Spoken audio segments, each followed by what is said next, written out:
नमस्ते प्रणाम, मैं किशोर लाल यादव।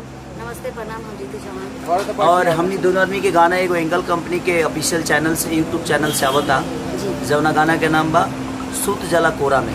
तो हम चाहन के लोग बहुत सारा प्यार आशीर्वाद दे।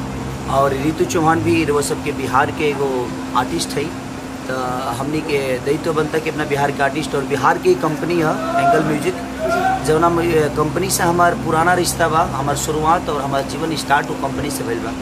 तो वो लोगों ने अपन प्यार और आशीर्वाद 23 तारीख के ये गाना रिलीज बा सूत जला कोरा में।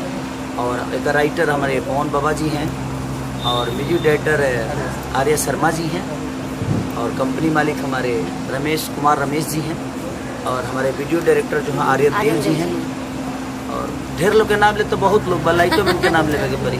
ऐसे जो भाई तो से जे भी के प्यार करेला और हमरा के प्यार करेला, रितु चौहान के जे प्यार करेला, जो लोग अपन प्यार और आशीर्वाद वो चैनल के दे वो गाना के दे।